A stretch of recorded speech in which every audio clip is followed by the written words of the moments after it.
Hey people, today I'm going to be talking you through my dirt jump bike for a 2020 bike check, but as opposed to the stereotypical cliche traditional bike check you're used to seeing, this is going to be a bit more of like a bike check in inverted commas with a question mark, because I'd like it to be interactive, because there's some parts on this bike I'm over the moon with, I'm really stoked with, but there's also some parts which I'd like to upgrade and maybe work with you guys to figure out what are the best components, because I probably watch less reviews and things like that than some of you guys watching. I know there's a lot of big mountain bike fans out there, and there's some parts on this bike that I'm keen to swap out. So this is what I've been running up to this point so far. In 2020, this spec has not changed one bit. And starting with the frame, this is the Marin Alcatraz frame with the 2020 colorway, pink fade to blue, black back end. This frame geometry hasn't changed a great deal over the time since I first signed with Marin Bikes and we worked on the Alcatraz from day one. So I designed this frame. It's unbelievably short. If you look at the seat tube to tire gap there, I've got it pretty much slammed as far as you could slam a back wheel, which pleases my OCD of flush fitting things. A short bike, some of you might have heard me say this before, but it's worth stressing to the people that are thinking about this. A short bike is so much easier to spin. Like, I do a lot of 720s, I'm very much working on 1080s, and a short bike is so much easier to change direction. It's like fighter jets, they're designed to be unstable in the air, and this bike is almost unstable enough to spin real good and do short backflips, mini flips, but then the head angle, the geometry, the fact it's a stiff aluminium frame gives you loads of stability for going fast, because Crankworx courses, speed and style courses are very, very fast. And if I went to New Zealand, which I should have done, I was supposed to go, but the whole sort of Red Bull film crew stuff that was happening around me got cancelled because of all the virus issues in the world right now. So this would have been the bike I was riding. So that's the frame. It becomes in one size and it looks rad. Moving on, okay, my forks. This is the first sort of question mark. I've run Fox 36 831 forks for the longest time. They've got 100mm of travel. They're non-boost, so they work with my 100mm axle.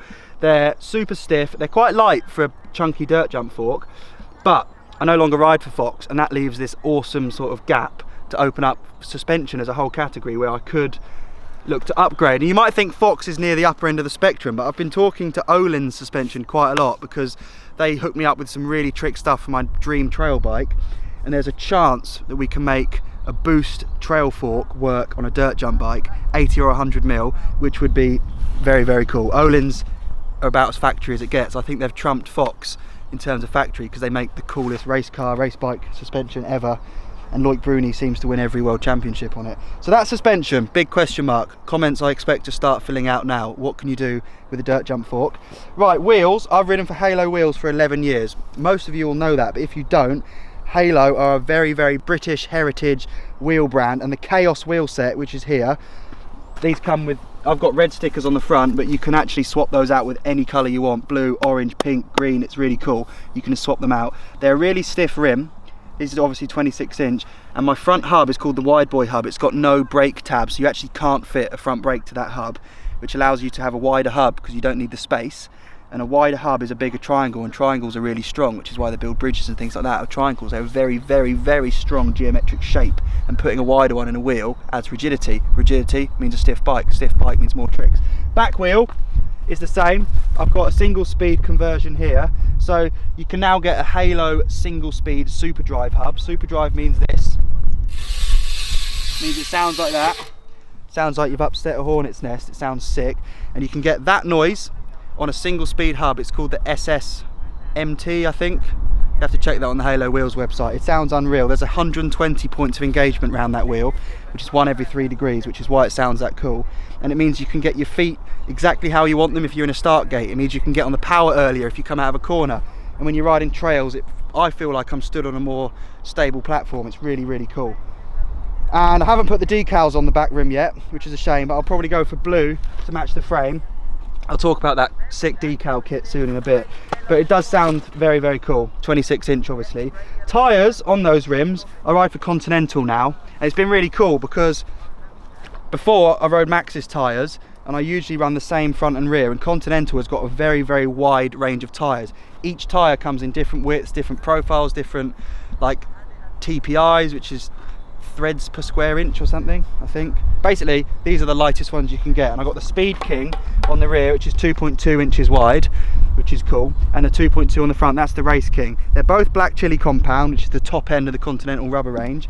and they're both the lightest you can get. So they haven't got wires in them, no metal, they're folding tyres. They come like literally folded so small like that, and then just pop them on the rim.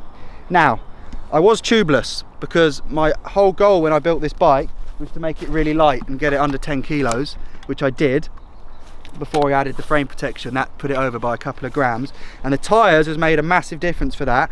And tubeless does make a big difference, and I use the muck off tubeless fluent, all that conversion kit, but I've actually gone back to inner tubes because I was burping some air out of these ones. I think the tyres are so thin and so light, they work better with inner tubes. And I've been testing, look, you can see that orange valve there. There's these inner tubes which aren't even real rubber, and they're so light. I think they're 65, 70 grams, which is lighter than the equivalent amount of tubeless fluid you'd need to do a tubes conversion. Very geeky stuff, but if you care about grams, and grams do matter when you're doing big tricks, world's first, which I'm working on for this Red Bull project, it makes a massive difference. So that's wheels, tyres, frame, forks with the question mark. Up front, the cockpit. This is what we call the cockpit, the bars, stem, grips, all of that business. Gusset components. So these bars are called the Gusset S2 bars. They've got a 30, I'm throwing a lot of dimensions at you here, but a lot of people like this. They're 35mm wide, and the stem's also got a 35mm clamp to match. And that wider bar, they introduced that a few years ago, but they're so much stiffer having that wider tube. They're very, very stiff, but they don't add much weight at all. And for that wide clamp, you've got to imagine it compromises a bit of space towards your steerer tube. But this stem, the S2 stem, is I'm pretty sure the shortest one you can buy. It's 33mm long. So the bars almost touch the steerer tube, which is really cool. That's definitely as short as you can make a stem. And again, what that means is the center line of where my steerer tube is for doing things like bar spins, tail whips, to where my bars are, the things I'm holding, there's not a much big difference. You don't get much like flop when you turn and when you do bar spins. It's all compact, and compact's sick. So these are 38mm rise. I went up to a higher rise to test it because it feels better for tuck no handers. Your leg sort of slots in there. It was cool for bar spins, but all I did was put a higher rise bar on and put it lower down the steerer. So I'm actually going to go back to a 19mm or a 20mm S2 bar and put those spacers back underneath. So that might change, but it's been cool testing the high rise bars. My grips with these funky, really cool pink bar ends are the Gusset sleeper grips. They're non-lock on, and they do a flange and a flangeless version. I run a flange on one side to protect my hand from the brake, and no flange on the other, because when you catch bar spins you sometimes literally ride out with your hand anywhere, which is cool. So that's my cockpit. Brake with a big question mark. I'm still running a TRP brake, which looks kind of cool. It's stealth, it's black, there's no real sharp things to catch your hand on, but you don't have to be precious on dirt jump bikes when it comes to brakes. I like hydraulic brakes. I've tried a gyro at times, wasn't a big fan. I do like the power, but you don't have to be precious. It's just a back brake. It locks up anyway. You've got a slick tyre. That is a fast tyre. That's why it's called the Speed King. So to have a ridiculous downhill brake, you don't need that power. You're not fighting that much friction. So I want to know what brake to run. I've thought about Hope. I thought about Shimano. XTR would be light and pretty factory. The XTR range is really factory. So let me know about that. That's definitely the next question mark. Okay, so down here, down in like the business sort of area here, that's an oval chainring, as you can see. Comes with a cool noise from the back end. That's from Absolute Black, and it's 32 teeth. So I run a 32 tooth chainring on the front and a 13 tooth driver at the back, which gives, it's quite a heavy like ratio, or you'd call it a mechanical advantage. I might go up to a 14, but when I was riding, it was actually in Rotorua last year, I tried to pedal for a jump and you're going so fast, you hit the first jump at 30 miles an hour, that I didn't have the like cadence to follow, so I went up. Anyway, long story short, that works really good. And I've got 165mm cranks. They're carbon race phase 6C cranks, which are very, very light, and they're the shortest cranks you can get from them. I like short cranks. I've always run the shortest. I'd run 160s if they existed. They're light, but that's the other question mark. I wish I could run the Cane Creek E-Wings titanium cranks that are on my other bikes, but they don't come in a 165, which sucks. If they ever do a 165, they're going on this bike. But there's so many cranks I've never tried. I've never tried SRAM, I've never tried XX, all that stuff. Lightweight's good, the carbon would be cool, but that's food for thought. I want to know forks, I want to know brakes, I want to know cranks. I don't know what my chain's a Gusset chain, which is super light. I've got Gusset S2 pedals, and I remove a couple of the pins because my requirements of a pedal are very different to a downhill racer or a trials rider. I actually want my feet to be able to move around and be planted, and to do that I remove a couple of pins so I've got a bit of float. When you've got a pin too close to the crank, it can trap your foot against it when you do tail whips. I run a little piece of tyre behind the chainring, and that allows you to just, you do the tyre against the frame, it creates friction so that when I spin my cranks backwards like that, they stop. When I do backflip supermans and throw the bike out, they used to twist and I'd slip my pedals. That's made all the difference. That's the back end of the brake. I've got some cool tie bolts there. They're titanium bolts. It's a 160mm rotor.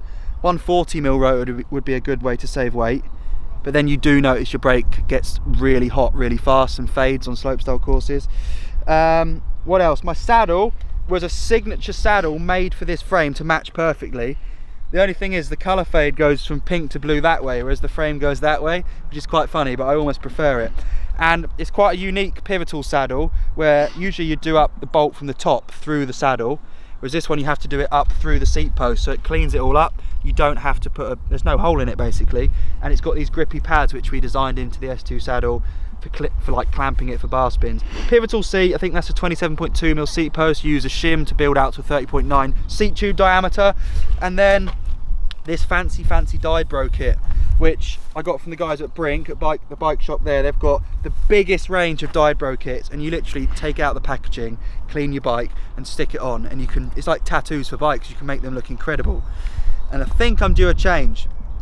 I've had a few of these pink Alcatraz frames, and now dyed bro has given me the chance to ride a different looking bike, all for a sticker. You can peel it off and try something else, which is super rad. It did put my bike like 3 grams over 10 kilos though, so we need to try and get 3 grams out of this bike, which we can do with the brake, we could do with the cranks or the forks. I'm interested in, definitely. I don't know if I've missed anything. I probably have, and you'll slate me in the comments, but it's the dream. It's very cool that I've had the chance to design things like this frame, the saddle. I helped test the whole S2 gusset range, Halo. I mean, over the 11-12 years I've seen all the new products come through. It's incredible, and this is like the finished article of my entire riding career. I love it to bits. It's a very cool dirt jump bike, which is as at home riding massive courses as it is a backyard pump track, a skate park, dirt jumps, and here it is, the beaut. So you might expect to see some changes on this bike, but not until I've had feedback, because I think there's people on this channel who know more about bikes and tech than I do from my position. I'm a rider, I'm not a mechanical expert. I definitely don't know the industry inside out. A lot of you guys will. So let me know. It all can change really, but I'm very stoked with it. That is the 2020 bike check. That's what you're going to see me riding on some very cool videos coming soon. And I hope you like it. I'm actually looking at right now at areas I missed tie bolts. They're gutted, but there we are. Enjoy it. Thanks for watching, guys. It's been a very cool bike that's been good to me, and now I'm going to shut up about it and let you get on Pink Bike and forums and help me learn. Legends.